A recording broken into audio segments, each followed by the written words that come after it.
교환 다 받으셨죠? 네, 이걸 보시면서 이렇게 오늘도 공부하는 시간 갖겠습니다. 구한말 격동의 한복판, 중구 정동 이렇게 한번 제목을 정해봤습니다. 우리 사실 오늘 나가야 되는데 나가기 전에 우리 한번 이렇게 스타디를 하는 것이 먼저 중요합니다. 한번 훑어보면서 나중에 한번 기회를 만들어 보도록 하겠습니다. 우리 중구 정동은 구한말 격동에 정말 중심에 있었던 아주 중요한 장소라고 볼 수 있습니다. 여기 보면 이 코스가 보통 인터넷에 있는 걸 제가 따왔는데 이렇게 잡아놨더라고요. 이 정동극장에서 직결해가지고 중명전 구러시아 공사관, 이화백주년 기념관, 정동제일교회, 그 다음에 마지막 배제학당 역사박물관 이렇게 잡았는데 이렇게 하면 안 됩니다. 순서를 거꾸로 해야 돼요. 이렇게 해야 제대로 되는 거예요. 이거는 지금 완전 거꾸로 지금 이렇게 일정을 잡아놨는데 이러면 좀 헷갈립니다. 순서대로 하는 게 좋아요. 순서대로. 이런 흐름을 따라서. 그래서 저는 이게 저는 반대로 해서 이렇게 화살표 표시를 여러분들한테 이렇게 설명을 드리면서 이렇게 순서대로 한번 밟아가도록 하겠습니다. 여기 혹시 한번 중구 정동에 한번 탐방 혹시 한 번이라도 참석하신 분 한번 경험이 있으신 분? 그러십니까? 예. 예. 자, 한번 나중에 한번 또 그런 기회를 만들어 봅시다. 자, 구한말 역사 이해를 위한 필독서 한번 이렇게 제가 한번 실어봤습니다. 꼭 읽어보시기 바라고, 제가 굳이 한 권을 소개하자면 요 책, 여기 아펜젤러 우리 행전, 아펜젤러 행전. 기존의 어느 서적에서도 좀 우리가 찾아보기 쉽지 않은 그런 희귀한 자료들, 아주 심층적으로 아주 연구해서 만든 책입니다. 우리 김낙한 우리 선생님께서 우리 목사님이시거든요. 아주 굉장히 역작을 만드셨어요. 예. 이건 뭐 구경하셔도 되겠습니다. 매티노블의 조선 회상, 또 우리 전태구 선생님 양화진 선교사 열전, 이런 거 다 읽어보셔야 됩니다. 그다음에 우리 김학은 교수님의 이승만의 정치경제 사상, 아주 훌륭한 책입니다. 아주 대단한 책이에요. 우리 손세일 선생님, 손세일 박사님이 쓰신 이승만과 김구, 이게 한 7권, 전체 한 질이 7권이에요. 한 15만 원 정도 저도 주고 샀는데 지금은 이거 구하고 싶어도 지금 책이 없습니다. 수요가 없기 때문에 사가는 사람이 없어요. 그래서 출판부에서도 지금 찍어내지를 못하고 있습니다. 참 안타까운 일입니다. 이러한 대단한 책들이 많이 읽혀져야 되는데 저도 어렵사리 이 책을 제가 구했는데 제가 이 책을 7권 구했을 때가 마지막 남은 유일한 한 질이었어요. 지금은 낙권으로 돌아다닙니다. 다 구할 수는 없어요. 그러니까 이런 것들이 이런 여러분들도 한번 꼭 한 번씩은 다 소장을 해야 될 자료들이에요. 그 다음에 이승만 저자 이승만 지음 독립정신, 이건 뭐 당연히 우리가 이사벨라 비숍의 한국과 그 이웃 나라들, 그 다음에 우리 김정수 PD께서 쓰신 KBS 대한민국 움직인 사람들, 이게 1, 2, 3권으로 되어 있습니다. 한번 KBS에서도 방영이 된 적이 있습니다. 이 책 아주 좋은 책이에요. 사진도 많이 들어가 있어요. 여러분들 필독서 한번 구입도 하시고 읽어보시고 공부하시면서 한번 고맙습니다. 구한말의 역사를 한번 공부하시면 되겠습니다. 자, 오늘 한번 저는 아주 중요한 몇 군데 한번 사진으로 한번 탐방을 한번 같이 시작을 해보겠습니다. 자, 여기 어디죠? 배제학당 역사 박물관입니다. 이렇게 배제학당 역사 박물관 글씨가 보이죠? 옛날에 한번 제가 여름에 가서 한번 찍은 사진입니다. 이 지금은 동관 건물 하나만 지금 남아 있습니다. 자, 이거에 가서 여러분들이 만약에 역사 해설사로서 탐방 오신 분들한테 설명을 한다면 어떻게 설명을 해야 될까요? 어떤 부분들을 설명해야 될까요? 혹시 여러분들이 만약에 해설사가 되어서 여기 한 20명, 30명이 여러분들을 지금 주목하고 있어요. 어디에 주안점을 두고 설명을 해야 될까요? 혹시 한번 우리 선생님 혹시 이승. 이승만, 예. 예, 청년 이승만, 예, 그렇죠. 그 얘기가 들어요. 또 혹시, 예, 아펜젤라. 아펜젤러, 예, 아유 다 나왔네요 또. 또 혹시 설명하신다면 혹시 지금 1분 정도라도 서재필 박사. 말씀해 주시면 되겠습니다. 서재필 박사님, 아유, 세 분 다 나왔습니다. 건물을 왜 세웠을까? 건물을 왜 세웠을까? 예. 예, 그 얘기 해줘야 됩니다. 설립 목적, 배제학당의 설립 목적, 교육 강령 설명을 해드립니다.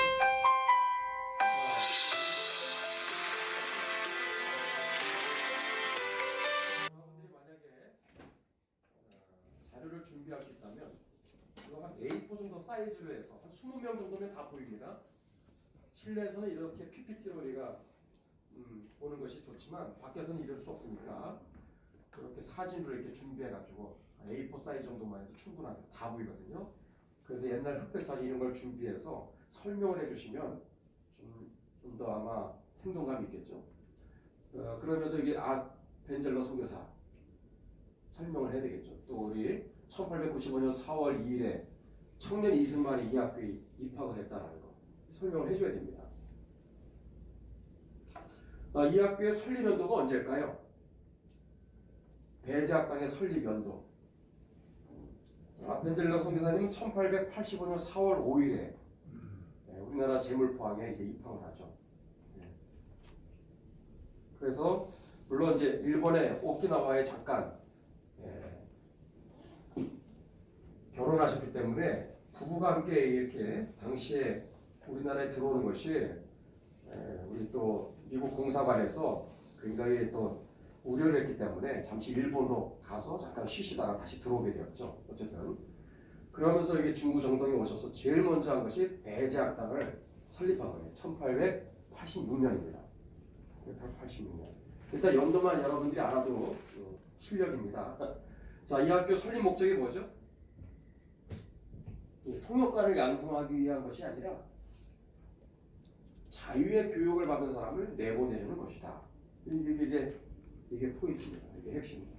자유의 교육을 받은 사람을 내보내는 것이다. 자, 이 학교에 협성회가 이제 창립이 됩니다. 이 학교 안에서 협성회를 누가 이렇게 창립하는 데 가장 큰 역할을 했을까요? 서재표 선생님이죠. 서재표 선생님. 서재표 선생님은 1895년 말에 미국 생활 한 10년 접고 우리나라에 이제 귀국을 합니다. 의사가 되어 오시죠. 당시 미국에 10년 생활하면서 이제 기독교인이 됩니다. 미국에서 10년 생활하면서 그렇게 해서 이제 우리나라에 귀국을 하게 되면서 학생들한테 의회 규칙과 이 자유민주주의 국가에서 일어나는 이러한 의회 규칙, 서구문화, 위헌 정치를 교육을 합니다. 왜? 당시 서재필 선생님은 중추원의 고문직으로 있었어요. 장차 배제학당 학생들로 하여금 중추원은 일종의 이제 고종 황제의 자문기관이라고 말할 수 있어요. 지금으로 말하면 국회에 좀 비슷한 성격을 갖고 있습니다. 예. 이 중추원의 의관을 삼고 민주주의 국가를 만들 야심으로 회의 진행법을 가르치며 매주 토요일마다 학생 토론회인 협생회를 열어 학생들을 지도한 거예요. 그것이 바로 1896년 11월 30일입니다. 이때가 바로 우리나라 반만년 역사에 최초로 설립된 바로 어떻게 보면은 민주주의의 어떤 태동 또는 효시라고 말할 수 있습니다. 민주주의 활동의 첫 번째 바로 단체가 바로 협성이라고 할 수 있습니다. 또 애국단체 효시라고도 말할 수 있습니다. 13명이 모였습니다. 처음에 창립 멤버가. 그다음 1년 뒤에 200여 명으로 아주 급성장을 하게 되죠. 이 안에서 동의, 개의, 제청 이게 다 우리 민주주의 다 토론 방식 아닙니까? 이 회의법을 가르친 거예요. 기초로. 자, 이때 윤치원 선생님도 같이 합세하는데 이 윤치원 선생님이 처음으로 지어낸 신조어가 있어요. 이분이 만들어낸 말이 있어요. 이때 협성이 안에서. 그게 지금 우리는 지금 보편적으로 좀 쓰고 있는 말이지만 그때는 아주 처음 등장하는 말이 되어서 이것이 세간의 화제가 되었죠. 그래서 이거를 하면은 사람들이 무슨 어마어마한 행사가 있는 줄 알고 막 모이는 아주 어떤 그런 문화가 형성이 되었죠. 자, 윤천 선생님이 만든 신조어가 뭘까요? 혹시 뭘까요? 이 협성의 학생들을 지도하면서 만든 이게 뭘까요? 이 안에서 연사가 와서 이렇게 우리 여기 강의도 하잖아요. 그죠? 이렇게 하는 이런 것을 처음으로 이제 사람들이 접하니까 용어를 설명을 해줘야 되잖아요. 이게 바로 이겁니다라고 이제 설명을 해주는데 그거를 어떻게 용어를 만들었을까? 그게 바로 연설이라는 단어예요. 연설이라는 말을 윤치호 선생님이 만든 거예요. 윤치호 선생님. 이때는 아주 굉장히 처음 듣는 말이었죠. 근데 지금은 많이 뭐 이제는 너무나 당연한 말이지만 이때 협성회 안에서 만든 겁니다. 자, 민주주의의 뿌리가 다 협성회로부터 시작된 거예요. 이 협성의 토론의 주제들이 참 재밌어요. 국문과 한문을 섞었음이 가함. 이게 다 주제입니다. 국문과 한문을 이걸 섞어서 써야 되느냐 아니면 한문만 써야 되느냐 뭐 이런 학도들은 양복을 입음이 가함 입어야 되냐 말아야 되냐 이제 그런 이제 토론을 하는 거예요. 찬반 양론으로 갈라서 서로 이렇게 막 그죠 열띤 토론을 하는 거죠. 아내와 자매와 딸들을 각종의 학문으로 교육함이 가함. 여자들한테 교육을 해야 되냐 말아야 되냐. 또 학원들은 매일 운동함이 가함. 운동을 해야 되냐 말아야 되냐. 이게 토론의 제목이에요. 우리나라 종교를 예수교로 함이 가함. 야, 이런 내용도 있어요. 노비를 속량함이 가함. 노비를 해방을 줘야 되는가, 자유를 줘야 되는가, 아니면 계속 원래 있었으니까 계속 이 노비 제도가 존속돼야 되느냐. 아주 혁명적이죠. 회원들은 20세 안으로 혼인을 하지 않음이 가함. 이 조언이 그 당시에는 대세였기 때문에 12살부터 뭐 다 결혼을 하니까 당연한 시행이겠지만 여기서는 그게 아니었죠. 조언 제도가 이게 아니다. 20세 안으로 혼인을 해서는 안 된다. 아직 성숙하지 않았기 때문에 이런 내용들이 이제 처음 등장하는 거예요. 네, 또 계약을 많이 하는 것이 나라에 유익하냐 무익하냐, 음력을 버리고 양력을 써야 되냐 말아야 되냐, 혼인하는 것은 양자가 서로 보고 정하기 가함. 이 당시에는 결혼식 할 때 양자가 서로 얼굴을 보고 결혼하는 게 아니라 어떤 자료에 보면은 결혼을 하고도 1년이 되도록 서로 얼굴을 본 적이 없어. 네, 목소리를 들어본 적이 없어요. 그 정도로 이렇게 해서 결혼식 하고도 서로 얼굴을 쳐다보지를 못해요. 며칠이 지나도 몇 달이 지나도. 이거는 말이 안 된다. 서로 얼굴을 보고 서로 결정을 해야 되는데 이거는 아니다. 이런 내용들이 토론의 주제가 되었죠. 1898년 4월 제36회 협성회에서 이런 내용이 있었어요. 단발에 관한 문제를 다룹니다. 야, 이거 상투를 계속 이거 써야 되냐 아니면 이게 잘라야 되느냐. 토론이 시작되었을 때 참가 회원들은 일제히 단발에 되어져서 동의와 제청 과정을 통하여 투표를 하니까 단발이 가함을 압도적으로 통과를 시키게 됩니다. 야, 이거 상투 잘라야 된다. 1898년 이 혁명적인 거예요. 그랬을 때 학생들이 일제히 행동에 나서는 거예요. 며칠 사이에 모두가 상투가 다 사라져 버렸어요. 육정수라는 학생이 있었어요. 이 당시 육정수라는 학생은 이 당시에 자기 동료 학생들은 전부 다 상투를 잘랐는데 부모님한테 혹시 혼날까봐 끝까지 상투를 못 잘라. 그래서 이 학생이요 이때 다 잘랐을 때 이거 자르면 안 되니까 혹시나 이거 학생들이 나를 또 뭐라고 또 뭐 할까봐 여기 또 누가 와서 또 상투를 자르면 안 되니까 도망을 다니다가 여기죠? 이 헌법재판소 있는데 그쪽인가 하여튼. 아 여기구나 여기 우리 중구정동에 옛날 헌법재판소 있죠? 거기에 어디 숲풀에 이렇게 숨어 있다가 동료 친구가 갑자기 덮치면서 머리를 그냥 잘라버렸어요. 반토막을 잘랐어. 다 자른 게 아니라 한 반토막을 잘랐더니 이 육종수 학생이 엉엉 울었다가 절규하면서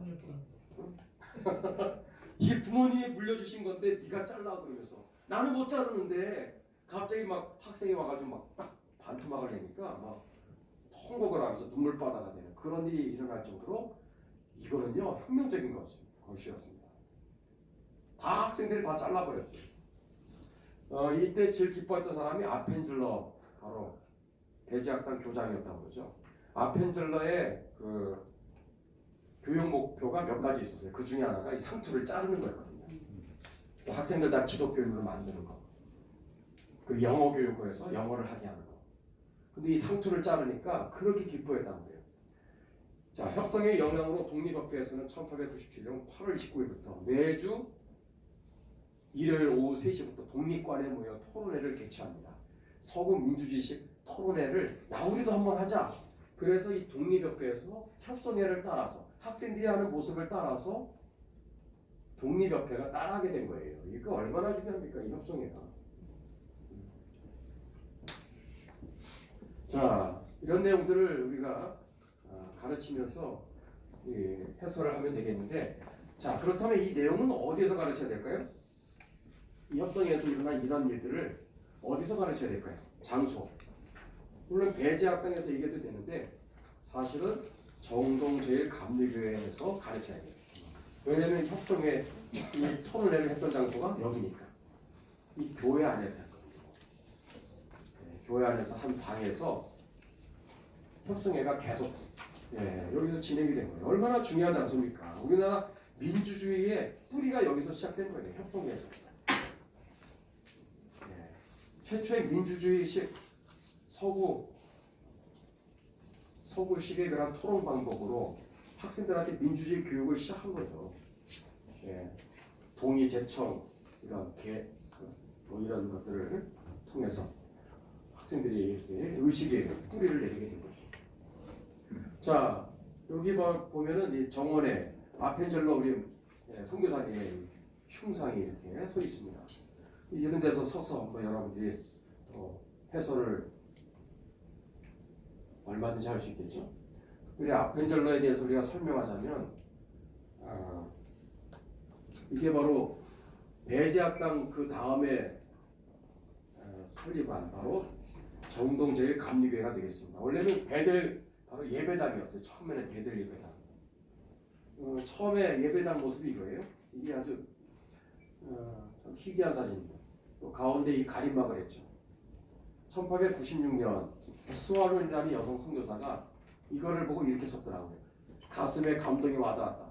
비록 종이로 칸막이를 하긴 하였으나 한 예배당에서 남편들이 여인들이 예배드린 것을 보았을 때 감격이 넘쳤다.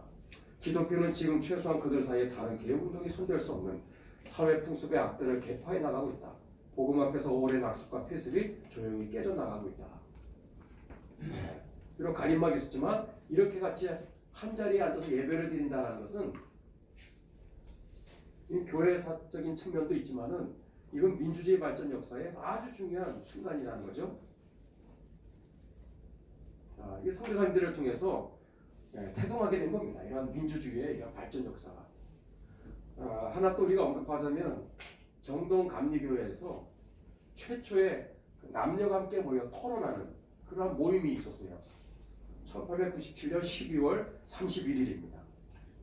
이것도 역사적인 바로 날짜가 되겠죠. 우리 지난 시간에 보았습니다.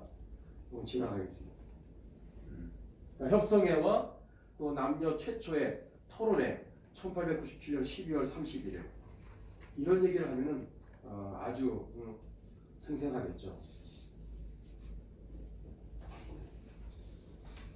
제가 이 얘기하는 이유는 이 해설사 하시는 분들이 이런 얘기들을 잘 놓치기 때문에 제가 이렇게 이런 부분들을 좀 강조해서 말씀드리는 겁니다. 자, 코스를 좀 옮기겠습니다. 그 외에 할 얘기도 많겠지만 자, 배제학당과 우리 정동 제일감리교회를 지나서 조금만 한 100m인가요? 올라가면은 자, 이 건물이 눈에 이제 들어옵니다. 이 건물이 뭐죠? 혹시 아세요? 여기가 뭡니까 이 건물이?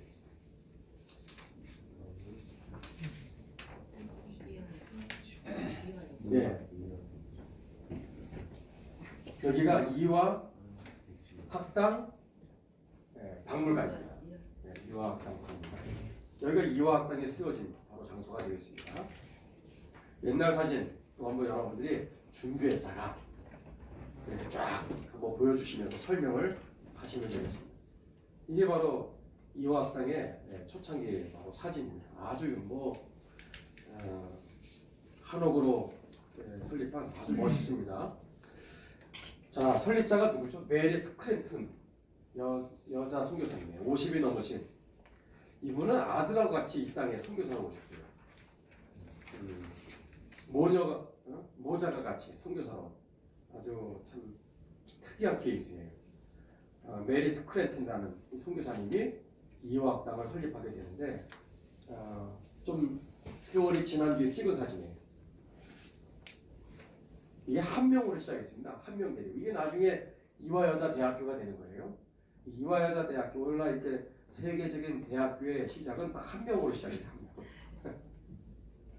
조금 지난 뒤 이거는 1910년에 찍은 사진입니다. 멋있죠? 네.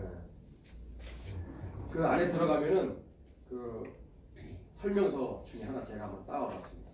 이화학당의 시작을 이렇게 설명하고 있어요. 이런 걸 이렇게 읽으면서 얘기했다는 거죠. 미국의 볼드윈이라는 그 부인이 있어요.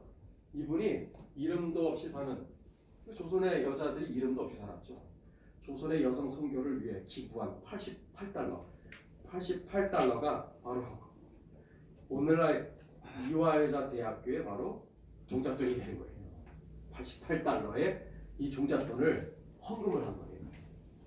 이것이 씨앗이 되어서 여선교사 스크랜튼 부인이 바로 서울 정동에 한옥을 짓고 그리고 이화학당을 차리게 된 거예요.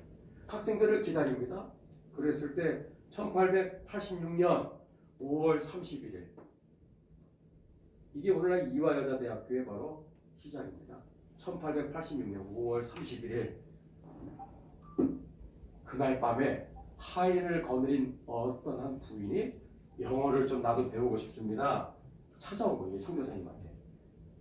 이게 바로 최초의 학생이 되겠습니다. 이화학당이 시작된 날입니다. 고종은 이화학당이라는 교명을 하사합니다. 배제학당도 고종이 하사한 일이죠. 1897년 이화학당 학생 수가 46명으로 늘어납니다.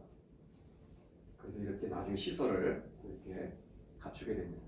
김전동, 김한한사, 김점순, 김복순, 김루시 등등 초기 이화학생들, 이화학당 최초의 교회 서클, 앱워드 청년회, 교내 학생단체, 러빙 소사이어티 등의 단체 활동을 통해 민주적인 훈련과 정치의식을 쌓았고 사회를 변화시키는 주역이 된 거예요. 그러니까 배제학당에서는 뭐가 있었어요? 배제학당에서는 바로 협성회가 있었다면 이화학당에서는 앱워드 청년회 또는 러빙 소사이어티 같은 이 단체들을 통해서 똑같아요. 이분도 이 학생들한테 자유의 교육을 한 거예요. 미국과 영국 같은 자유민주주의의 그러한 훈련을 학생들한테 이러한 의식들을 쌓은 거예요. 예. 기독교 신앙을 전파한 것과 함께 이것을 했다는 것을 동시에 우리는 잊지 말아야 되겠죠. 이것이 오늘날 한국교회뿐만 아니라 자유 대한민국의 번영과 발전의 뿌리가 되기 때문에 이것을 우리가 놓치지 말고 언급을 해야 되겠죠.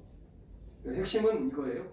이런 활동을 했다라는 거. 시작을 한 명으로 시작했는데 이렇게 학생들이 늘어나면서 이러한 의식들을 학생들한테 교육을 통해서 가르쳤다라는 거. 이 중요한 포인트가 되겠습니다. 자, 이 이화학당 박물관 옆에 마당이 있어요. 마당에 가면 뭐가 보여요 이게? 무슨 우물이죠? 유관순열사가 빨래하던 우물이에요. 이거 보신 분 한번 손 들어보세요. 이 중구 정동에는요 보물들이 많습니다. 여기저기 숨어 있어요. 근데 사람들이 이거 잘 모르더라고요. 유관순열사가 빨래하던 우물입니다. 이게 그대로 이렇게 잘 보존되고 있습니다. 이 유관순열사가 여기 천안의 출생이죠. 천안에서 태어나 저기 공주에서도 거기서도 학교에서 또 선교사님 학교에서 공부도 하고 또 천안에 또 병천인가요? 거기서 또 나중에 아온에 장태에서 3.1운동도 하고 그랬던 이제 유관순 열사가 한 이화학당에서 이렇게 애국심이 형성이 된 거죠. 이게 약간 좀 글자가 깨졌는데 참고하시고 3.1운동 당시 했던 말이죠. 3.1운동 여기에서 참가했다가 천안으로 내려가죠. 천안에 내려가서 거기에 있는 지역 주민들이 가만히 있으니까 거기 있는 사람들을 깨우는 거예요. 우리 고장의 죽음도 가만히 있을 수 없다. 독립선언서의 최후의 일위까지 최후의 일가까지 민족의 정당한 요구를 흔쾌히 발표하라. 라고 하였습니다. 이 일이 이제 우리에게 넘어왔습니다. 우리가 그 횃불을 이어받아 높이 들어야 합니다. 대단하죠? 이때 유관순의 나이가 몇이었을까요? 16살이었습니다. 16살. 중학교 3학년의 그 어린 나이가 이런 말을 했죠. 그리고 아우네 장터에서 그 만세 시위 하루 전에 했던 바로 기도예요. 하나님 아버지 오늘 시련 속에서 자유와 구원의 빛을 주신 것에 감사합니다. 포로된 민족, 갇힌 백성이 된 우리 민족에게 자유와 노임을 주시옵소서.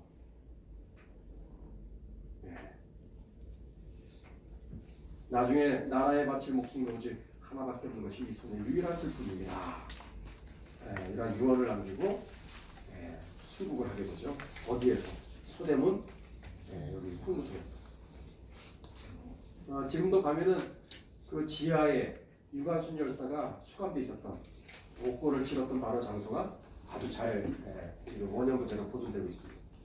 자, 중구정동 또 하나의 보물을 소개합니다. 여기가 어딜까요? 이 중구정동에 있거든요. 이 일제 신사 바로 흔적이 지금도 그대로 이렇게 남아 있어요.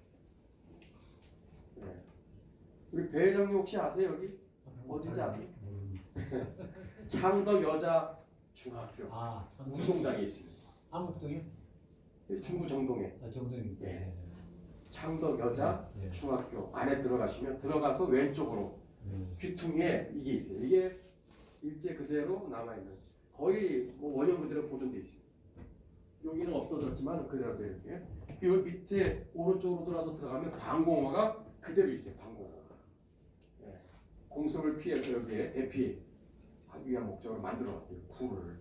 지금도 그대로 있어요. 저도 들어갔다 나와봤는데 한번 여러분들 한번 꼭 가보시면 되겠습니다. 여기에도 한번 들어갈 때는 거기 관리하시는 분한테 잘 설명하셔서 들어가시면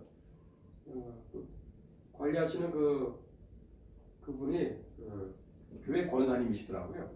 그래서 저도 한번 여러 번 인사도 드리고 몇 번 왔다 갔다 했는데 허락을 받고 들어가야 됩니다. 어쨌든 자, 여기에서는 이런 얘기를 좀 하시면 좋을 것 같아요. 일제시대 때 신사참배에 대해서 한번. 여러분들 일제시대 때 신사가 몇 개나 되었을까요? 우리나라 전국 각지에 2,300개나 됐어요. 2,300개. 한일병탄 이전에는 한 40여 개 정도밖에 없었는데 우리나라가 나라를 빼앗기고 나서 특히 제7대 총독이었던 미나미치로, 조선의 히틀러라고 했죠. 미나미치로가 통치하면서 이 사람이 전국 각지에다가 신사를 어마어마하게 만들었어요. 그게 2,300여 개가 된 거예요. 그렇게 했던 이유는 바로 전 세계 특히 만주사변 이후에 전시 동원 체제에 의해서 조선의 이 청년들을 전시 동원 체제로 끌어들이기 위해서는 명분이 있어야 돼요. 그게 뭐냐면 바로 천황 숭배 사상을 바로 그거를 들이대면서 황국 신민화 정책에 의해서 당신들은 천황의 백성이기 때문에 천황의 뜻을 따라 살든지 죽든지 무조건 복종해야 된다는 거죠. 그래서 우리는 무조건 전 세계에 나가서 대동아 전쟁에 다 뛰어들어서 목숨 걸고 싸워야 된다.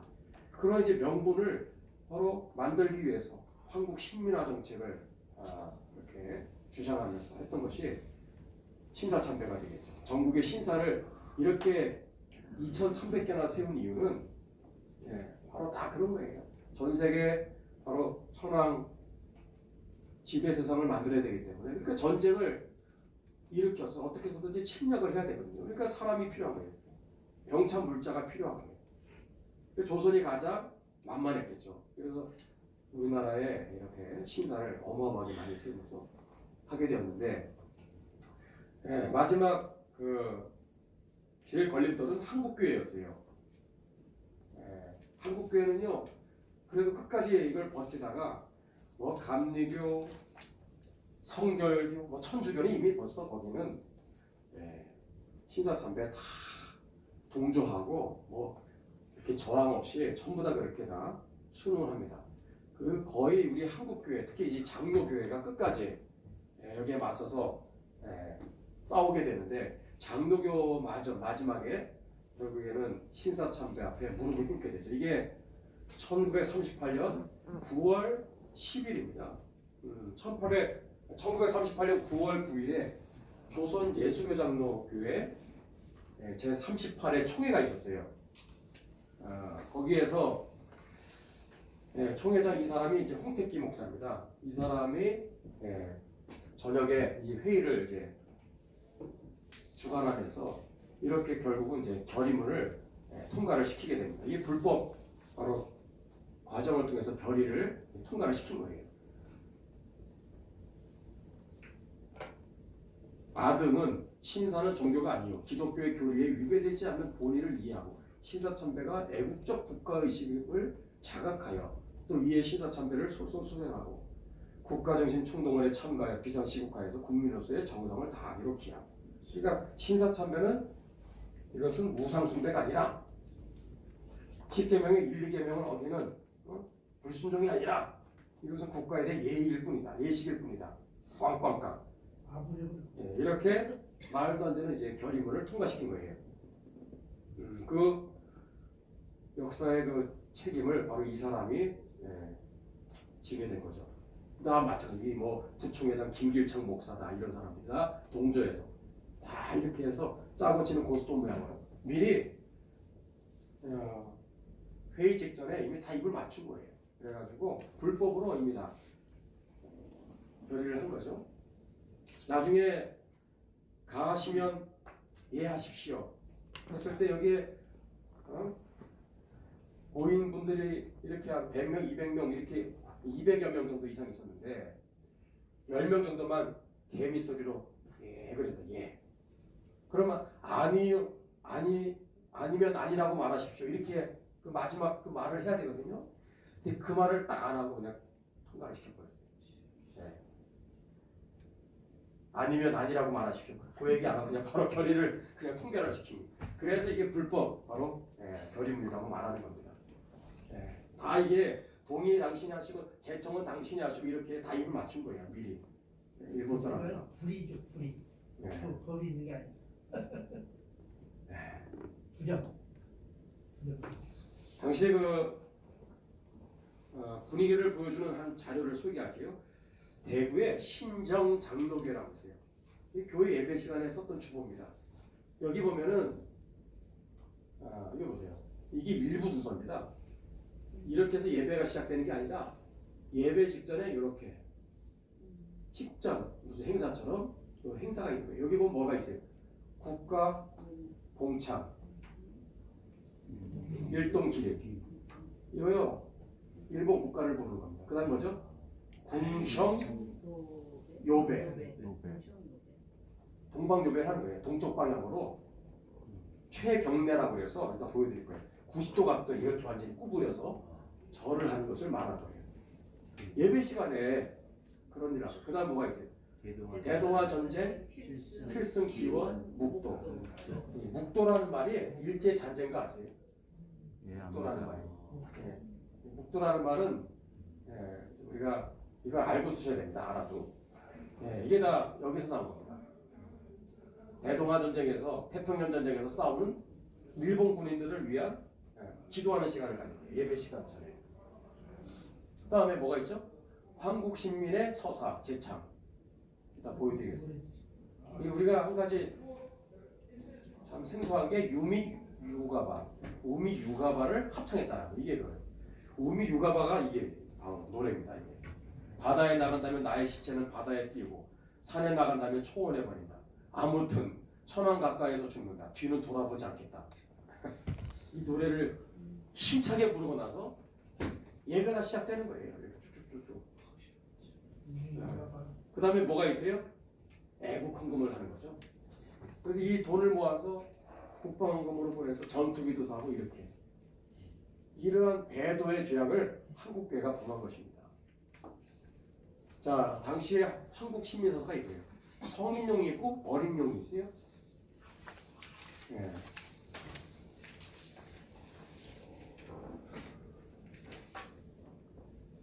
이게 바로 최경래입니다. 동방요배하는 장면이에요. 1940년대 초에 찍은 사진이에요. 서울의 어느 집안에서 가족들이 저 남산 방향으로 90도 각도로 이렇게 완전히 꺾어서 절을 하는, 이것이 최경래입니다. 최경래. 이렇게 했다라는 거예요. 동방요배를. 최경래가 무슨 말씀이세요? 최경래. 최고로 예. 정의 목표가 90도. 예, 이렇게 완전히 수그리고 이렇게 절을 하는 거예요. 90도 각도로 절을 하는 것을 최경래라고 했습니다. 최경래. 우리가 원래 건국 초기에는 국가에 대한 우리가 예식도 이렇게 최경래를 했던 거 아세요? 파주에 있었던 어떤 그 당시 국민학교죠. 국민학교 어린이가 나는 못하겠다. 이거는 아닌 것 같다. 아무리 국가가 소중하고 이거를 물론 예식은 해야 되지만 최경래는 아닌 것 같다. 그래가지고 거부하는 그런 일이 있었어요. 어느 파주에서. 그랬더니요 학교에서 잘렸습니다. 이게요 일파만파 이게 확산이 돼가지고 당시 한국교회에서 이걸 심각하게 받아들였죠. 그래서 이승만 대통령한테 진정서를 이렇게 올립니다. 각하 이거는 아닌 것 같습니다. 최경래는 아닌 것 같습니다. 아무리 국가에 대한 우리가 예의를 한다 하지만 일제 잔재고 그래서 이거를 폐지했으면 좋겠습니다. 그래서 그 어린애 조그만 아이로부터 시작해가지고 최경래가 없어진 거예요. 이렇게 된 겁니다. 파주에는 어떤 아이가 그렇게 시작했어요. 그런 일이 있었어요. 예, 자, 제가 나눴다보다 이렇게 가물가 예, 자, 이 신사참배 우리가 그 당시에 어느 정도로 우리가 배도를 했느냐? 한국교회가요 당시에 2,000개였어요. 2,000개. 2,000여 개 교회 중에 신사참배 이거 거부해서 문 닫은 교회가 200개입니다. 그리고 감옥에 들어간 교인 숫자가 2,000명이에요. 2,000명. 전체 한국교회 성도 수가 몇 명이었을까요? 20만 명이었어요. 일제시대 때 20여만 명 중에 신사참배 반대 투쟁하다가 옥고를 치른 분이 2,000명이었으니 1%죠. 1%. 우리는 상당히 많은 사람들이 반대 투쟁했을 것 같죠? 안 그렇습니다. 1% 정도만 옥고를 치렀어요. 그 중에 50여 명이 순교를 한 거예요. 극소수입니다. 다수는요 전부 다 신사참배가 우상숭배의 죄악이고 배도의 죄악이라고 생각을 안 하고 국가에 대한 예식이라고 생각을 하고 그렇게 하는 거예요. 놀라운 것은 그 최덕지 전도사님의 그 일대기 그 자료에 보면은 우리 2,000여 명의 그 옥고를 치는 성도들 중에서도 두 패로 갈라집니다. 놀랍게도 이런 게 좀 디테일이죠. 옥고를 치르는 분들 안에서도 설왕설래한 거예요. 다수는요 신사참배는 반대하지만 동방요배는 해도 되는 거 아니야? 동방예배는 대부분 다 찬성을 했어요. 옥고를 치르는 분들 중에도. 왜 그랬을까요? 동방예배는 도쿄에 있는 일본 천황에 대한 최경래이기 때문에 이거는 살아있는 사람에 대한 예의 차원에서 이거는 해도 된다고 생각한 거예요. 우상숭배가 아니다. 그러나 최덕지 전도사님이나 이러한 소수의 몇몇 사람들은 그것도 우상숭배다. 왜 그랬을까요? 일본의 문헌들을 보면은 일본의 천황은요 현인신이라고 돼요. 현인신. 사람. 예, 사람으로 이 땅에 강림하신 하나님이라고 그렇게 말하고 있습니다. 그리고 천황 숭배 사상이 우리 이승만 박사의 일본 내막기, 일본 그 가면의 실체, 재팬 인사이드 아웃에도 1장에 보면 나오지만은 천황은 창조주 하나님이라고 그렇게 표현하고 있습니다. 여기 이 천황 숭배 사상에 들어가 있는 그 교리거든요. 우주 만물을 창조하신 창조주 하나님이라고까지 얘기하고 있습니다. 살아있는 그죠? 현이신입니다. 그러니까 동방요배조차도 이것은 뭐예요? 이것도 우상숭배가 되는 거예요. 그러니까 최덕지 같은 소수의 몇몇 사람들이 그게 옳은 선택이었죠. 그러나 그 당시에는요 누구도 그렇게 생각들 안 했어요. 감옥 안에서도 너무 저 사람은 극보수 아니냐 이렇게 그죠? 매도를 당하는 그렇게 두 패가 갈라지게 되었다라는 거예요. 최덕지 그 전도사님의 일대기를 보다가 참, 야, 이 당시에 이 신사참배 문제가 얼마나, 지금 보면은 알만한 사람 다 알지만, 이때는 이것이 얼마나 우상숭배였고, 배도 행했는지, 그렇게 생각하는 사람들은 거의 없었다라는 거예요. 예. 국내에서도 그렇게 극소수였고, 그리고 해외에서 이렇게 일본의 천황 숭배에 대해서 극렬하게 반대 투쟁을 했던 한 사람이 있다면 바로 그분이 이승만 부장이었죠. 그 증거가 재팬 인사이드 아웃입니다. 그게 1장에서 15장까지 있어요. 챕터 15장까지 있는데 그 1장을 보면은 그냥 압권입니다. 1장만 봐도 야, 이 천황 숭배 사상이 얼마나 이게 잘못됐는지를 알 수 있어요. 완전 종교입니다, 종교. 그래서 얼마나 이승만 박사님이 일제를 정확하게 꿰뚫어 봤는가 그걸 알 수 있는 대목이겠죠. 또 하나 또 참고로 이 당시에 선교사님들은 어떤 입장이었을까요? 선교사님들 이 신사참배 관련돼서 한 1시간 반을 해야 되는데 요게 뭐 주가 아니기 때문에 오늘 그냥 구두로만 말씀을 드리면 선교사님 중에도 두 패가 갈라집니다. 네. 조지 맥큐 같은 선교사님 같은 경우는 신사참배를 극렬 반대 투쟁하죠. 그러다 나중에 쫓겨납니다. 추방당하죠. 근데 또 상당히 많은 선교사님들이 신사참배를 용인해요. 받아들여요. 왜 그랬을까요? 이거 거부했다가는 미션 스쿨이 다 폐교를 당하니까 평생 쌓은 금자탑이 다 허물어지는 거 아니에요? 그래서 이것만큼은 막아야 된다. 그래서 타협을 한 거예요. 그 대표적인 분이 누굴까요? 신사참배를 앞장서서 용인을 했고 이거 우상숭배가 아니다. 이건 국가에 대한 예식일 뿐이다 라고 주장했던 분이 누구냐? 바로 언더우드 선교사님의 그 아들이었던 원한경 선교사예요. 원한경 선교사님이 바로 그러한 일에 앞장을 섰던 분이죠. 이런 거는 잘 우리가 아마 생소할 겁니다. 왜냐하면 뭐 이런 얘기를 누가 얘기하겠습니까, 솔직히. 근데 그는 끝까지 그 부분에 대해서 회개하지 않았죠. 끝까지 그렇게 주장을 했어요. 자, 그런 상황에서 이런 주기철 목사님, 최덕지 전도사님, 뭐 한상동 목사님, 정말 이런 분들은 정말 소수의 몇몇 안 되는 사람들이에요. 그런 역사가 있었다는 것을 설명하시면 좋을 것 같습니다. 시간이 오늘은 제가 좀 일찍 끝내고 좀 질의응답도 받고 그런 시간들을 좀 가져보겠습니다. 자, 쉬는 시간 제가 좀 보다가 쉬는 시간 갖겠고요. 자, 오늘 여기 오늘의 하이라이트입니다. 여기 어디죠? 구러시아 공사관입니다. 러시아 공사관. 이게 유일하게 지금 남아있는 흔적이에요. 원래는 이렇게 궁전처럼 돼 있어요. 옛날 사진을 보면. 이 구러시아 공사관에서 여러분들이 만약에 해설사가 되어서 설명을 한다. 어떤 부분에 주안점을 둬서 설명을 하시겠습니까? 그렇죠. 아관파천. 아관파천이 뭐죠? 우리 한번 설명을 한번 해주시겠어요? 어디 피난가면 예. 어떤 배경에서 피난을 간 거죠? 명성황후 씨의 시. 우리 한번 설명. 여기서 나오려고 그러는데 잘 안 나오는데. 아, 그래요? 이게 예.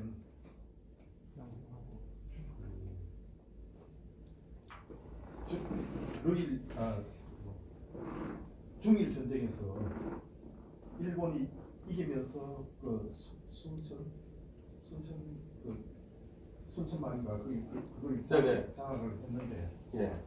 그걸 러시아의 외교로 인해서 영국과 이것을 외교로 인해서 일본이 그걸 차지하면 안 된다 하는 걸 러시아의 힘이 외교의 그 힘에 의해서 기기 무산이 되는 걸 보고 예. 힘은 일본이 세서 중국 땅을 차지했지만 예. 역시 러시아가 강하구나 고종 황제가 예. 그렇게 착각을 하고 예. 러시아에 내 몸을 숨기면 좋겠다 이렇게 생각을 했는데 그 전에 민비가 시해를 당했어요. 시해를 당해서 상당히 불안하면서 자기 목숨까지도 위협을 느끼고 전쟁하던 중에 이제 그걸 이제 생각하고 러시아로 내 몸을 숨겨야 된다. 네. 그 정도로 그래 알겠어요. 아, 그래요. 감사합니다. 우리 혹시 그 강사 양성 과정이 이제 앞으로 시작될 텐데, 소주제를 하나씩 선정을 해서 여러분들이 발표를 할 예정입니다. 예. 자꾸 해봐야 돼요. 그래서 1시간까지는 아니더라도 한 10분, 뭐 15분 정도라도 작은 소주제를 하나 정해서 이렇게 여러분들이 한번 프레젠테이션 하는 거예요. 시연을. PPT도 만들어서 한번. 괜찮겠죠? 소주제를 하나씩 정해서 뭐 이렇게 크게 안 해도 이렇게 한 토막 한 토막. 예를 들어 아관파천, 지금 아관파천을 이제 말씀하셨는데 지금 그 얘기를 지금 하려고 해요. 이런 내용들을 만약에 내가 여기에 서서 강의를 한다면, 해설을 한다면 어떻게 할 것인가 한번 생각하시면서 들어보세요. 소주제를 이렇게 한번 여러분들이 그렇게 선정을 해서 하면 좋을 것 같아요. 이것이 아주 좋은 그 주제가 될 수 있어요. 제가 아주 강력 추천합니다. 아주 좋은 이런 내용들을 이렇게 여러분들이 착안해가지고 나도 한번 저렇게 한번 해봐야지 해서 자료를 여러분들이 더 좋게 만들어서 한번 나중에 한번 해보시면 좋을 것 같습니다. 뭐 예를 들어 제목을 아관파천과 그 이후, 또 아관파천과 조선 패망, 뭐 나름대로 그 제목을 정하셔서 한번 여러분들이 설명하시면 되겠습니다. 왜냐하면 이 내용 안에 아주 어마어마한 조선이 왜 망하게 되었는가 여기에서 설명을 다 할 수 있어요. 자, 한번 해볼게요. 자, 이런 것도 한번 프린트해가지고 준비해 가시면 좋겠죠. 배경 설명이 필요합니다. 여기 자 뭐가 나옵니까? 다큐멘터리에서 제가 한번 캡처를 뜬 건데 우리 한번 국제정세 속에서 한번 설명을 시작하겠습니다. 1860년 이 동아시아에 굉장히 이제 격변의 그러한 시대가 찾아오기 시작하는데 그게 바로 아편 전쟁이 끝남과 동시에 바로 베이징 조약이 체결되었다는 거예요. 베이징 조약, 국경 조약이죠. 그래서 영국과 프랑스가 이 영불 연합군이 이 국경을 함락시키나요? 1860년에 1차 아편 전쟁 그때 영국한테 패하더니 2차 아편 전쟁 때 영불 연합군에 또 패합니다. 이게 1860년이에요. 1860년에 이제 항복을 하면서 이 자존심 콧대 높은 이 중국이 이 청나라가 결국은 이제 무릎을 꿇으면서 맺은 조약이 무슨 조약? 베이징 조약이에요. 국경 조약. 이 조약을 중재를 누가 해줬느냐? 러시아가 해주죠. 러시아. 러시아가 중재를 해서 그래서 한 테이블에 청나라와 그 다음에 영국과 프랑스 대표단이 모여서 바로 베이징 조약을 체결하게 됩니다. 이때 러시아는 중재 대가로 연해주라는 이 땅을 할양받게 되는 거예요. 이 땅을 차지하게 됩니다. 1860년에. 그래서 이게 원래는 청나라 땅이었는데 이때 러시아가 드디어 연해주 땅을 얻게 된 거예요. 이게 구한말 이 동아시아에 이것이 작은 날갯짓에 바로 해당한다고 볼 수 있어요. 이게 처음에는 어떤 얼마나 엄청난 풍랑을 가져올지 아는 사람이 아마 없었을 거예요. 근데 이 연해주를 할양받은 이 사건이 자, 이 동아시아에 굉장히 엄청난 이제 요동을 치게 되는 시작이 됩니다. 왜냐하면 우리 영국이나 미국 같은 나라의 이 동아시아 정책은요, 이 남진하는 러시아를 항상 견제하는 것이 핵심이었어요. 그것이 바로 당시에 세계 대전략이었죠. 그래서 이 러시아를 견제하는 것이 가장 중요한 것이었는데 이 연해주를 차지하면서 여기 바로 블라디보스톡 있죠. 여기 블라디보스톡이 여기에 항구가 딱 들어서게 되는 거죠. 블라디보스톡이라는 이름을 이때 지은 거죠. 뜻은 뭔지 아세요? 동방의 뭐 동방을 정복하라. 블라디보스톡 두 단어가 합성한 단어죠. 동방을 점령하라. 그 단어 자체가 벌써 러시아의 영토 야욕을 잘 표현해주고 있죠. 남진하는 이 러시아의 꿈이 서서히 지금 이루어지기 시작하는 거예요. 왜? 러시아는 항상 얼지 않는 부동항을 항상 차지하는 게 그들의 꿈이었거든요. 근데 드디어 그걸 이제 얻었으니까 연해주를 얻었다라는 것이 이제 그들의 목표는 여기 아니에요. 그래서 이 남한 지역에 있는 얼지 않는 항구를 얻어야만 이 남태평양으로 진출할 수 있는 거예요.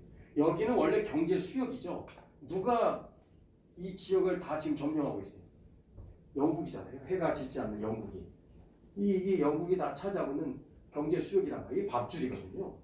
근데 자기의 이 밥줄을 위협하는 세력이 등장한 거죠. 이게 바로 러시아가 바로 되는 거예요. 이게 북경 조약과 함께 찾아오게 된 거예요. 이게 블라디보스톡이 한번 가봐서 제가 찍은 사진인데 1년에 4달 꼼꼼합니다. 지금은 아주 풍경이 좋은 때에 가서 제가 찍었지만 겨울 뭐 지금 같은 경우 1년에 4달 정도 막 꼼꼼 알기 때문에 아무래도 한계가 있죠. 그래서 얼지 않는 부동항을 차지하기 위해서 내려와야 되는 거예요. 항상 그래서 우리 한반도에 대한 영토 야욕이 항상 그들은 있었던 거죠. 그래서 나중에 저 부산의 저령도라고 지금 영도죠. 부산의 영도 지역. 영도 지역이 이제 구한말 때는 저령도라고 그랬어요. 저령도를 조차지로 그래서 석탄과 이 숯을 보관할 수 있는 저장 공간으로 거기를 러시아가 거기를 호시탐탐 노리게 됩니다. 그래가지고 거기를 조차지로 이제 거기를 들어오게 되죠. 그랬을 때 여기 바로 여기 보신각 장소 여기에서 만민공동회 이런 뭐 어마어마한 군중 집회를 통해서 서재필 선생님이나 또 이승만 또 이상자 선생님이 러시아의 영토 야욕에 대해서 막 그죠 연설을 하니까 군중들이 막 일어날 거 아니에요. 그래가지고 러시아가 겁을 집어먹고 그냥 그거 다 포기하는 그런 일이 이때 있었던 거죠.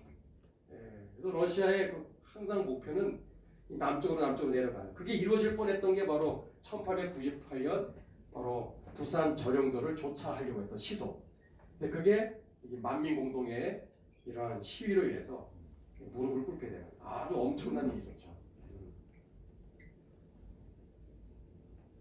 자, 이 베이징 조약과 함께 연해주를 이제 할양을 받은 이러한 사실을 여러분들이 한번 염두에 두고 자, 이 이후로 어떤 일이 일어났죠? 중국에 새바람이 불기 시작하죠. 1860년 양무운동이 시작되는 거예요. 양무. 서양의 무기 체계는 받아들이겠다. 이때 캐치프레이즈가 중체서용이죠. 중국의 제도와 그다음에 체제, 전통과 문화는 지키되 서양의 쓰임새는 이용하겠다. 서양의 모든 발달된 문명, 그들의 문화는 우리가 인정한다. 그래, 우리가 인정한다. 그것도 우리가 그래 인정한다. 그래서 그걸 받아들이겠다. 그래서 중체서용으로 가게 되는데 이게 왜 중요하죠? 중국의 바로 당시 청나라였죠. 청나라의 근대 문명의 바로 시발점이거든요. 예. 오랜 세월 동안 외세대에서 문을 닫았던 이 청나라가 드디어 불평등 조약과 함께 문을 열기 시작한 거예요. 그래서 근대화 바람이 불기 시작한 거예요. 자, 일본은 1867년 메이지 유신, 명치라고 그러죠. 일본 천황 복고운동이 일어나면서 천황을 중심으로 한 강력한 중앙 집권 통치 체제가 구축이 되는 거예요. 그래서 그 전에는 뭐 지방 전부 다 분권화처럼 되어가지고 서로 하나로 통합이 안 됐었는데 천황 제도가 복권이 되면서 강력한 중앙 집권 체제가 이제 들어서게 되는 거예요. 이게 왜 중요할까요? 천황 바로 복권 제도가 이제 들어선과 동시에 일본의 근대화의 문명이 이제 들어오게 돼요. 자본주의 문명.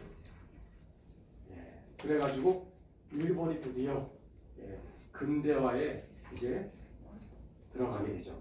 그래서 빠른 속도로 발전하기 시작하는 때가 1867년이 되겠습니다. 자, 우리가 이 날짜를 한번 잘 봅시다. 1860년은 청나라가 드디어 근대화 문명에 들어가게 되고 1867년은 일본이 드디어 근대 문명에 눈을 뜨기 시작하죠. 이때 우리 조선은 무엇을 했을까요? 동아시아 이렇게 우리를 둘러싸고 있는 강대국 이 청나라와 일본이 빠른 속도로 이렇게 근대 문명을 받아들이면서 발전하고 있었을 때 우리는 무엇을 하고 있어요? 세국 정치도 있죠. 이거죠. 그래서, 대학은 우리는 아무것도 하지 않았죠.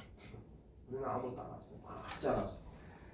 구시한 게 있었다면 이거죠. 세국 정책. 철종의 사망 후에 우리 흥선대원군 어린 12살 고종과 함께 실세로 등극하게 되죠. 흥선대원군이 1863년에서 1873년 이 골든타임 10년의 기간을 세국 정책으로 외세에 대해서 꽁꽁 문을 걸어 잠그는 그런 정책을 펴나갔다는 거예요. 내치는 잘했다고 그러는데 여기 한계가 있는 거죠. 전 세계 국제적인 위험한 정세와 흐름을 보는 눈은 없었다는 거예요. 이게 한계죠. 그래서 쇄국 정책으로 10년의 아까운 골든타임을 다 놓쳐버린 거예요.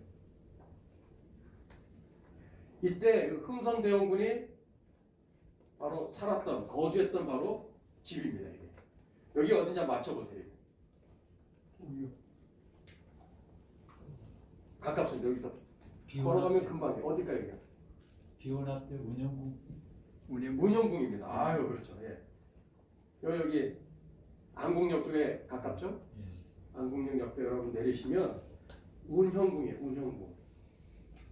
여기 안에 들어가면 마당이 이렇게 보입니다. 여기가 이제 대원군이 쇄국 정책을 폈던 바로 그 기간에 살았던 곳입니다. 그 안에 들어가니까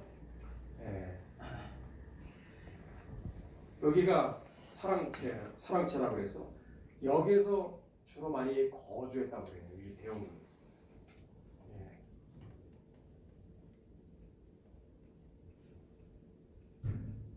자, 여기가 노안당입니다. 노안당. 이름이 노안당이더라고요. 여러분들 한번 들어가시면 운영궁에 바로 이 노안당. 여기가 대원군이 10년 동안 쇄국 정책을 폈던 바로 그 중심지예요. 청나라와 일본이 근대화에 눈을 뜨기 시작했을 때 우리는 우물 안에 개구리처럼 10년 동안 꽁꽁 문을 걸어 잠그고 아무런 준비도 안 하고 시대와 국제 정세를 보는 아무런 눈이 없이 그냥 우물 안에 개구리 모양 있었다. 이게 우리가 나라가 이제 결국 일본에게 패망하게 된 참 비극의 시작입니다. 자, 구한말 시대 10년의 골든 타임을 놓친 결과 어떤 일이 찾아왔는가? 어떤 일이 찾아왔을까요? 물론 결과적으로는 을사늑약과 우리 하늘 병탄에서 나라를 빼앗기게 되죠. 근데 그거는 이제 나중에 결과고 당장 눈앞에 벌어진 두 가지 사건이 있었어요. 참 요걸 한번 보겠습니다. 물론 이제 뭐 병인양요, 친미양요, 프랑스 군대가 온 그래서 병인양요, 여기 양화대교까지 왔죠. 서강대교까지도 오고 그때는 뭐 손을 못 썼는데 나중에 두 번째 일곱척을 이끌고 강화도까지 왔을 때는 500여 명의 이 명사수들을 이렇게 딱 포진시켜 가지고 군사적으로 이제 우리가 잘 싸웠어요. 잘 싸워서 이제 프랑스군을 내쫓는데 성공을 하죠. 병인양요 그거. 그 다음에 식미양요 1871년에 그때도 미군이 왔다가 이제 나가죠. 이제 싸우다가. 그러면 식미양요 때 우리 조선군이 몇 명 죽었을까요? 저 강화도 광성보 지역에서 있었던 전투죠. 우리 조선군은 350명 죽습니다. 350명. 미군은 3명 전사했어요. 근데 우리는 이겼다고 주장해요. 이긴 게 아닙니다, 그거는. 예. 하여튼 그런 일이 있었고, 이런 쇄국 정책의 이런 기간 동안에 참 병인양요, 신미양용도 우리가 기억해야 되지만 우리가 알아야 될 것은 두 가지. 첫 번째가 이거예요. 이 문서가 뭘까요? 청일수호조기입니다. 청일수호조기.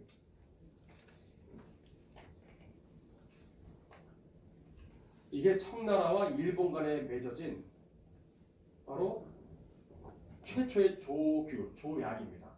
그동안 청나라는 일본을 속국으로 생각했기 때문에 나라 대 나라로서 동등한 입장에서 조약을 맺은 적이 없어요. 근데 이때 일본이 이제 떠오르는 태양 아닙니까? 빠른 속도로 발전하니까 어느 정도 이제 힘이 있으니까 이제 인정을 해주는 거죠. 그래서 두 나라가 서로 조약을 맺는 거예요. 이게 최초의 바로 두 나라 간에 맺어진 조약입니다. 근데 내용이 뭐냐? 1조 방토 불가침이에요. 아무래도 아직은 청나라가 갑의 입장이죠. 일본은 을이라고 할 수 있습니다. 그래서 청나라가 일본에 대해서 으르렁거리는 거예요. 방토 불가침. 여기서 방은 뭘까요? 나라방자죠. 나라방자. 이 방은 어디를 뜻할까요? 속국인 조선을 뜻하는 거예요. 그래서 일본한테 하는 얘기가 뭐예요? 너희 일본 다 좋은데 이 조선 땅은 건드리지 마. 우리 땅이야. 우리 속국이야. 오랫동안 우리의 속국이니까 임진왜란처럼 너희들이 넘볼 생각하지 마. 꿈꾸지 마. 그래서 일침을 넘는 거예요. 너희들 꿈꾸면서 이런 거 다 일단 다 포기하고 조선은 우리 땅이니까 넘볼 생각 추호도 하지 마. 그래서 방토 불가침 여기에 일조에다가 딱 선언한 거예요. 네. 나라가 힘이 없으니까 강대국끼리 우리의 운명을 이렇게 결정하고 있죠. 자, 일본은 5년 뒤에 어떤 일이 일어납니까? 네, 운요 사건 이거 아시죠? 이게 포함 외교라고 해요. 포함 외교. 해상력을 동원해서 강제로 조약을 체결하게 하는 이게 서양 사람들이 썼던 방법 그대로 일본이 우리나라에 그대로 적용합니다. 강화도에 운요가 들어와서 해상력을 동원해서 조약을 체결한 게 운요 바로 사건이 되겠죠. 그래서 맺어진 조약이 무슨 조약이죠? 강화도 조약이다. 강화도 조약. 강화도 조약이 언제 체결됩니까? 76년. 예. 1876년 2월 3일이 되겠습니다. 이 날짜가 한국 근현대사의 바로 시작이에요. 외세대에서 우리가 최초로 문을 열었던 날이기 때문에 불평등 조약이지만 어쨌든 그렇게 강화도 조약이 바로 그 시작입니다. 병자 수호 조약이 또한 되겠습니다. 근데 재밌는 거는 1항에 보니까 뭐라고 돼 있어요?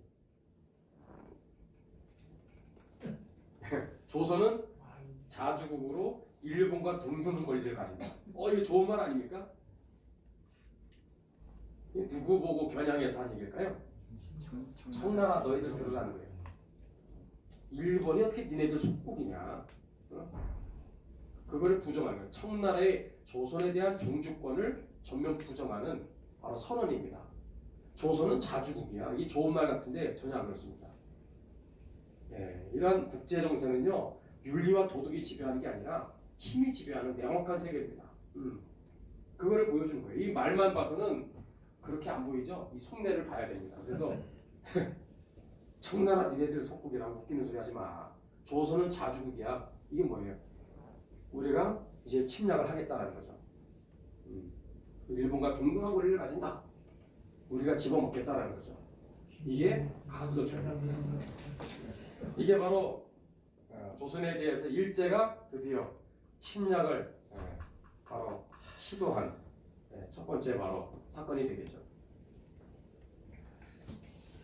참 이런 일이 이제 벌어졌습니다. 이게 바로 우리가 10년 동안의 골든 타임을 놓친 결과 찾아온 바로 비극입니다. 이게 청일 수호 조규, 그다음에 5년 뒤에 있었던 강화도 조약이에요. 강화도 조약.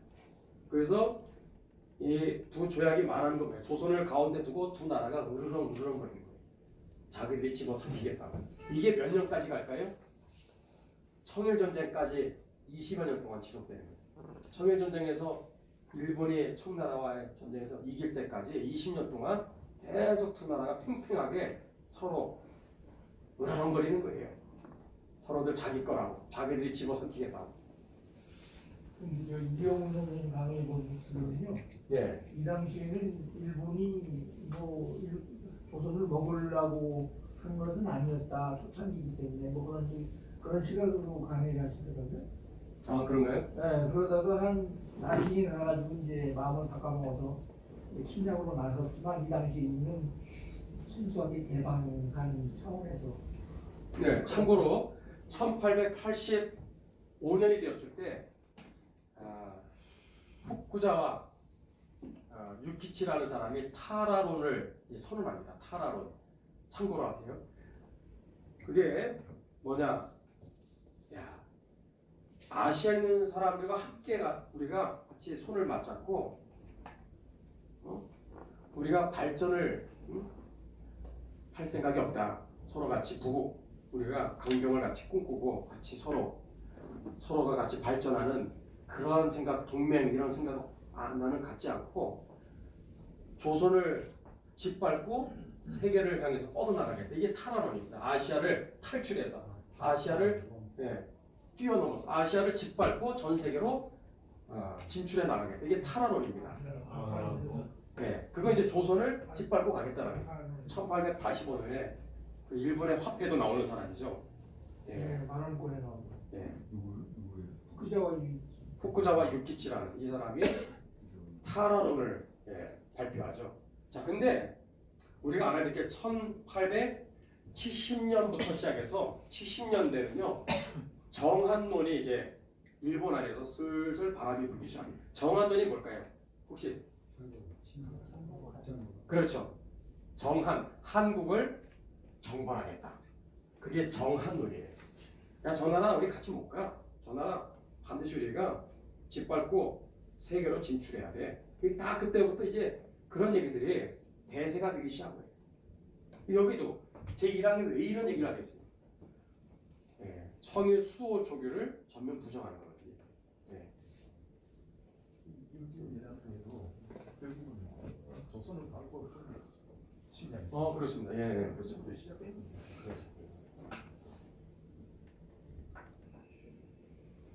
자, 이런 속내들이 이제 확실하게 드러난 때가 바로 이제 청일 전쟁이 되겠습니다. 청일 전쟁 발발하는데 이게 20년 걸렸죠. 자, 그 전에 한번 설명을 잠깐 추가로 부연 설명하면 강화도 조약에서 어떤 일이 벌어지죠? 일본의 수신사가 파견되죠. 1876년에 우리 제일 먼저 갔던 1차 수신사 대표가 누굴까요? 혹시 질문. 수신사 일행을 끌고 갔던 사람 1876년에 김기수입니다. 김기수가 1876년 여름에 일본에 가죠. 대표가 있고 갔다 와서 뭐라 그래요? 일동기후라는 책을 펴내죠. 일동기후. 자기가 보고 느낀 거를 책으로 편찬해요. 일동기후라는 말의 그 핵심 내용은 뭐냐? 일본 놈들이 저렇게 아주 교만하고 아주 편협스럽고 저렇게 무례하게 우리한테 대한다 할지라도 우리는 예의 바르게 대하면 저 사람들 다 바뀔 수 있다. 이런 이제 말도 안 되는 너무나 순진한 그런 작상에서 글을 쓴 거예요. 일동기후야. 그 다음에 1880년에 2차 수신사 대표단이 가죠. 그 사람이 김홍집입니다. 김홍집. 1880년에 김홍집이. 김홍집이 이제 일본에 가는데 그때 그 사람이 가지고 온 책이 있어요. 무슨 책인지 혹시 아시는 분? 조선책략이죠. 일본에 갔더니 거기에 황준헌이라는 사람, 황준원이라는 사람 이제 일본 주재 청나라 공사관의 참사관이에요. 황준원과 밀담을 이제 나눕니다. 이제 한문으로 이렇게 서로 대화가 되죠. 그래서 그 내용을 이제 바로 고종한테 이제 그거를 이제 보고를 하죠. 그래서 이제 고종이 그거를 많이 이제 참작을 하게 되는데 그게 바로 조선 책략이라는 책이에요. 예, 황준원이 쓴 책인데 황준원이가 다 써서 준 책이죠. 황준원이가 누구야? 황준원 청나라 사람입니다. 황준원. 일본에 주재하고 있었던 그 청나라의 공사관의 직책은 참사관이에요. 그래서 이 사람이 밀담으로 그렇게 해서 코치를 해준 거죠. 너희들 외교를 이렇게 된다. 그래서 핵심은 이거예요. 친중국, 중국과 가까이 지내라. 너희들 우리의 영원한 속박이다. 그런 뜻입니다. 그 다음에 결일본, 일본과도 가까이 지내야 된다. 그 다음에 연미방, 미국과도 같이. 한미동맹이 이제 그때 나오는 거예요. 그때부터. 그래서 미국도 같이 손을 잡고 일본도 같이 잘 결합해서 또 청나라와 함께 뭘 하자는 거예요? 남진하는 러시아를 견제하는 거예요. 황준원이 발설을 해주는 그렇죠. 아주 청나라 그래도 어느 정도 그 전략을 얘기를 해준 거예요. 자, 근데 이 조선 책략은 어떻게 해서 나왔을까요? 사실은 이거를 누가 썼을까? 뒤에 실제로 이것을 쓴 사람은 누가 있냐? 따로 있어요. 황준원이 아니라 이홍장입니다. 이홍장. 청나라 당시에 최고의 실세 대신이었던 이홍장이라는 사람이 그거를 이제 뒤에서 코치를 해준 거예요. 근데 이홍장 배우의 진짜 실세는 또 따로 있어요. 누군지 아세요? 영국이었습니다. 영국. 놀랍게도. 이런 게 이제 디테일이 되는 거죠. 영국이라는 나라가 이홍장을 움직여서 야, 조선 저렇게 수신사 일동이 왔을 때 야, 제발 쟤네들 잘 얘기해서 미국과 수교를 맺는 쪽으로 잘 좀 얘기를 해달라. 이게 핵심이었어요. 연미방. 친중국, 결일본, 연미방 이 세 가지 핵심 코드인데 그 중에 이 조선 책략의 방점은 어디에 찍히냐? 미국과 너희들이 수교를 맺으라는 거예요. 영국이 바로 그거를 목표로 바로 이용장을 움직여서 뒤에서 그렇게 하게 한 거죠. 이게 아주 중요한 내용인데 영국은 왜 그렇게 했을까요? 남진하는 러시아를 견제해야 되는데 영국이 전면에 나서면 부담이 되는 거예요. 두 나라 간에 이 충돌이 생기기 때문에 데미지를 그거를 줄이면서 러시아를 견제할 수 있으려면 조선을 먼저 미국과 수교를 맺게 하는 거예요. 그래서 그 목적으로 이 김홍시비가 일본에 왔을 때 그거를 훈수를 준 거예요. 그랬을 때 조선 책략이라는 책을 가지고 고종한테 갖다 바쳤더니 고종이 그것을 받아들이게 됩니다. 그래서 맺어진 게 뭐예요? 1882년 5월 22일에 있었던 바로 조미수호 통상조약이 되겠습니다. 일어나서 2년 뒤에 이 짧은 기간 안에 급진전이 되어서 미국과 수교를 맺고 한 달 뒤에 1882년 6월 6일에 영국과 수교를 맺는 거예요. 야, 미국이 했으니까 우리 영국도 이제 하자. 그런 그죠? 모양새로. 그러니까 말이 되잖아요. 그러니까 러시아도 모르고 트집을 잡을 수도 없는 거고. 그렇게 해서 수교를 영국과 미국이 맺었기 때문에 만약에 이 고종이 제대로만 정치를 잘해서 영국과 미국과의 동맹을 잘 같이 견고히 하면서 러시아를 견제하는 쪽으로 갔었으면 여러분들 역사는 많이 달라졌을 거예요. 진짜 정말 그 러일 전쟁도 일어나지 않았을 것이고 러일 전쟁이 일어나더라도 조일러 전쟁이 됐을 거예요. 조일러 전쟁. 우리도 같이 이 영국과 미국의 이 동아시아 정책은 남진하는 러시아를 견제하는 건데 너무 머니까 동선이 누구를 움직여서 막는 정책이었어요? 일본이었죠.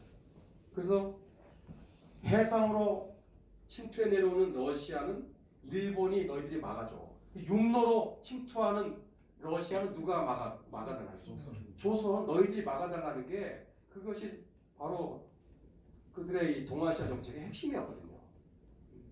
이거를 잘 파악을 하고 고종이 줄을 잘 섰으면은 조일러 전쟁 만약에 벌어졌을 때 그 우리가 전리품으로 만주 벌판을 찾았을 거예요. 그러면 만주 땅을 우리가 차지했었으면 일본은 사할린. 그러면 우리나라는요 일제시대도 겪지 않았고 일본과 똑같은 강대국의 반열에 올랐을 확률이 되게 높아요. 그러니까 아마 관찰이 문제. 그래서 그렇죠 맞습니다 선생님. 그래서 아간파철은요 미국과 영국이 우리나라를 야 이네들 봐라 같이 못 가겠네 적성 국가로 우리를 규정하고 등을 돌리게 된 최악의 외교 참사입니다. 아간파철은요. 그 제가 지금 보면 제가 네. 며칠 전에 이완영 총전을 읽었는데요. 예. 이완영 총전 읽었는데 고종이 그런 인물이 안 됩니다. 고종이. 예. 제가 정말입니다. 돼요. 예. 고종이 그런 인물이 안 돼요. 고종을 영감은 꼭 누구랑 닮았어요? 문재인이부터 문재인 정권의 닮은 꼴입니다. 예. 완전 복잡해. 예. 한미동맹 완전히 뭐 다 깨뜨리고 어디로 줄을 서 있죠?